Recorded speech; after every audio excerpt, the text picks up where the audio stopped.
Nauna ang Germany, napunta muna kami sa Berlin.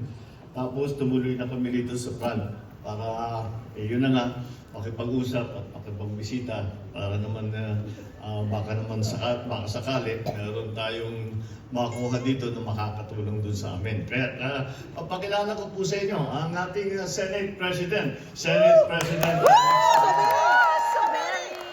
From Bukidnon, Suberi! Senator Suberi. Nasa tabi nandito na kasama rin natin ang Speaker ng House of Representatives natin, Wow. Speaker Martin Romualdez.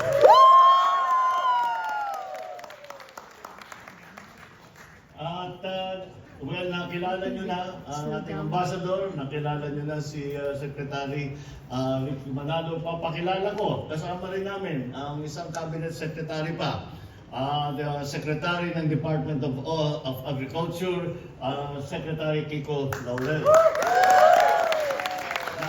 Meron po, kaya po siya kasama rito dahil alam nyo po, priority natin sa Pilipinas ang ayusin natin ang agrikultura. Dahil naramdaman natin ng pandemya na kung gaano kalaki ang problema, hindi natin maasahan na basta import lang tayo ng import ng lahat ng mga kailangan natin.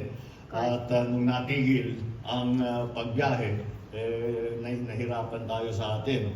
Kaya ngayon, ginagawa namin ang lahat. Kaya sinama ko si Secretary Kiko, sinama ko siya para...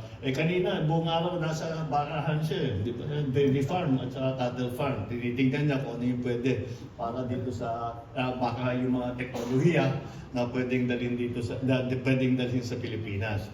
At nandito naman, alam niyo po, ang pinakabago na departamento sa kabinete at sa executive department ay ang Department of Migrant Workers. At yan po ay para sa inyo.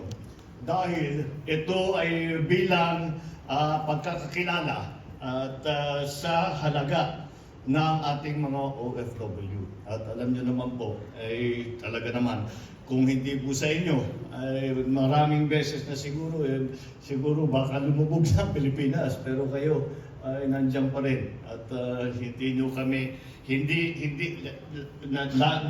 ramdam na ramdam namin na naiiwan sa Pilipinas, ramdam na ramdam namin ang sakripisyong ginagawa ninyo, ramdam namin ang pagmamahal, tuluyang pagmamahal ninyo sa bansa.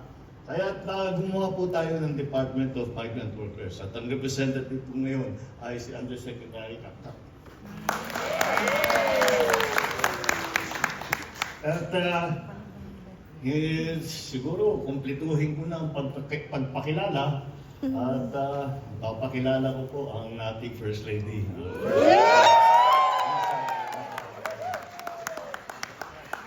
Para kayo naka-high school.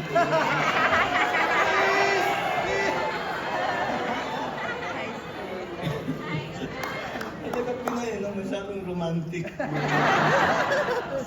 gusto tayo ng mga mga kaibigan natin na mga foreigner. Lahat ng ating kasama na I'm sorry. Nakatago ka kasi, I didn't see you. Dito rin po ang kalihim ng Department of Trade and Industry. Ito po si Secretary Fred Pascual. Pagka meron po proposal na ibinibigay sa atin ng mga korporasyon, ng ibang gobyerno na nais nilang gawin sa Pilipinas, ay siyang nag-aayos niyan dahil trade and industry nga. So, nasa kanya lahat yung mga yan. Meron din tayo distinguished guest. Nandito rin tayo. May kasabay tayong dalawang governor dito. Kasama yata ni Secretary Kiko na tumingin sa mga baka. Andan po si Governor Rodito Albano ng Isabela po.